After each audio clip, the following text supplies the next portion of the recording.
नमस्कार दोस्तों, स्वागत है आपका आरोग्य सूत्र चैनल पर। क्या आपका बच्चा बोलने में देरी कर रहा है? क्या आप जानना चाहते हैं कि घर पर कौन-कौन सी एक्टिविटीज करके आप बच्चे के भाषा विकास को समर्थन दे सकते हैं? तो ये वीडियो आपके लिए है।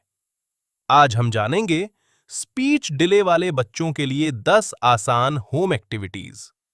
इन एक्टिविटीज का उद्देश्य बच्चे के विकास को समर्थन देना है। चलिए अब देखते हैं वो कौन सी ऐसी 10 आसान होम एक्टिविटीज हैं जो आपके बच्चे की स्पीच डिले की समस्या को दूर करने में मदद कर सकती हैं। पहली एक्टिविटी है बच्चे से लगातार बात करें। सबसे महत्वपूर्ण एक्टिविटी है बच्चे से दिन भर बात करना। कई माता-पिता सोचते हैं कि बच्चा अभी बोल नहीं रहा है, इसलिए उससे ज्यादा बात करने का कोई फायदा नहीं है। लेकिन यह बिल्कुल गलत है। जब आप बच्चे के साथ हों, तो हर गतिविधि को शब्दों में व्यक्त करें। उदाहरण के लिए, यदि आप बच्चे को नहला रहे हैं, तो कहें, चलो अब हम हाथ धो रहे हैं। ये पानी है। अब हम साबुन लगाएंगे। यदि आप खाना खिला रहे हैं, तो कहें, ये सेब है। सेब लाल है। चलो सेब खाते हैं। जितना अधिक बच्चा शब्द सुनेगा, उतना ही उसका भाषा विकास बेहतर होगा। दूसरी एक्टिविटी है पिक्चर बुक्स का उपयोग करें। रंगीन पिक्चर बुक्स भाषा विकास के लिए बहुत उपयोगी होती हैं। ऐसी किताबें चुनें जिनमें जानवर, फल, सब्जियां, वाहन या रोजमर्रा की वस्तुओं की बड़ी और साफ तस्वीरें हों। बच्चे के साथ बैठकर तस्वीरों की ओर इशारा करें और धीरे-धीरे शब्द बोलें, जैसे ये बिल्ली है। बिल्ली म्याऊं करती है। यदि बच्चा केवल तस्वीर की ओर देखता है, तब भी उसे प्रोत्साहित करें। बच्चे से छोटे प्रश्न भी पूछ सकते हैं। गाड़ी कहाँ है? कुत्ता दिखाओ। यह एक्टिविटी शब्द पहचानने और समझने की क्षमता बढ़ाने में सहायक हो सकती है। तीसरी एक्टिविटी, इमिटेशन गेम्स खेलें। बच्चे बहुत कुछ नकल करके सीखते हैं, इसलिए इमिटेशन गेम्स खेलना बहुत लाभदायक हो सकता है, जैसे ताली बजाना, बाय बाय करना, फ्लाइंग किस देना, नाक, आंख, कान दिखाना, जानवरों की आवाज निकालना। गाय कैसे बोलती है? कुत्ता कैसे बोलता है?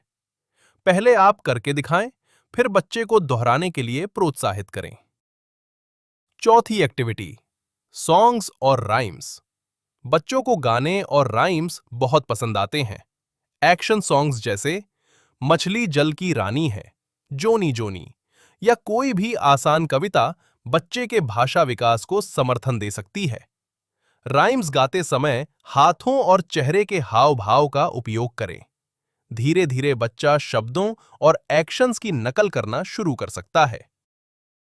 पांचवी एक्टिविटी, स्क्रीन टाइम कम करें। बहुत अधिक मोबाइल, टीवी या टैबलेट का उपयोग बच्चों के भाषा विकास को प्रभावित कर सकता है। विशेष रूप से छोटे बच्चों में ह्यूमन इंटरैक्शन सबसे महत्वपूर्ण होता है। यदि बच्चा घंटों मोबाइल देखता है, लेकिन लोगों के साथ कम बातचीत करता है, तो भाषा विकास प्रभावित हो सकता है। इसलिए मोबाइल का उपयोग सीमित करें। फैमिली इंटरैक्शन बढ़ाएं, बच्चे के साथ खेलें और बात करें। छठी एक्टिविटी, बच्चे को चॉइस दें। बच्चे को संवाद करने के अवसर देना बहुत जरूरी है। उदाहरण, बच्चे के सामने दो वस्तुएं रखें, एक सेब और एक केला। फिर पूछें, तुम्हें क्या चाहिए? यदि बच्चा केवल इशारा करता है, तो आप कहें, सेब चाहिए। इससे बच्चा संवाद करना सीखता है। सातवीं activity, pretend play. Pretend play भाषा विकास के लिए बहुत महत्वपूर्ण है, जैसे किचन सेट से खाना बनाना, डॉल्स को खाना खिलाना, डॉक्टर डॉक्टर खेलना, टॉय कार चलाना। उदाहरण, गुड़िया को खाना खिलाओ, डॉक्टर इंजेक्शन लगा रहा है। ऐसे खेल कल्पना शक्ति, संवाद और सामाजिक कौशल को बढ़ावा देते हैं। आठवीं एक्टिविटी, आई कांटेक्ट गेम्स।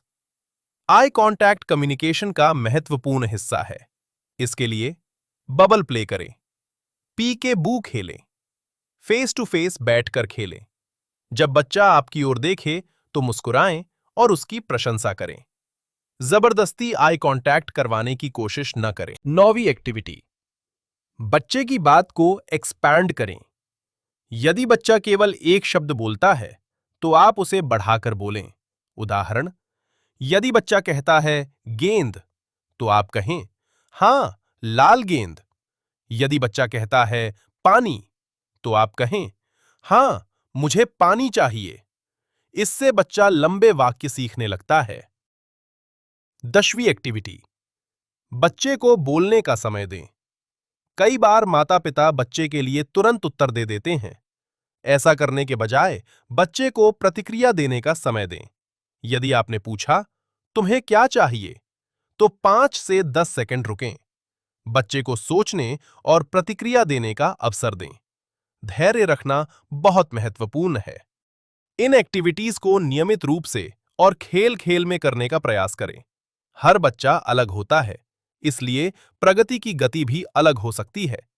बोलने और भाषा के विकास में पोषण की महत्वपूर्ण भूमिका होती है, जिसे अक्सर लोग नजरअंदाज कर देते हैं। जीभ, होठ, जबड़े और स्वर यंत्र की मांसपेशियों को बोलने के लिए एक साथ मिलकर काम करना होता है। पोषण मांसपेशियों की मजबूती में सहायक होता है।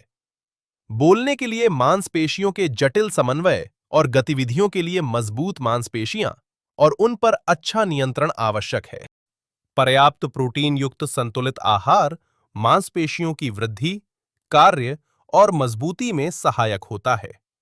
यदि आप अपने बच्चे के लिए व्यक्तिगत आयुर्वेदिक एवं डाइट मार्गदर्शन चाहते हैं, तो आप हमें बच्चे की आयु, वजन, सभी समस्याओं और लक्षणों की विस्तृत जानकारी, मेडिकल रिपोर्ट्स, थेरेपी रिपोर्ट्स तथा मेडिकल हिस्ट्री हमारे ईमेल पते arogyasutraofficial@gmail.com पर भेज सकते हैं।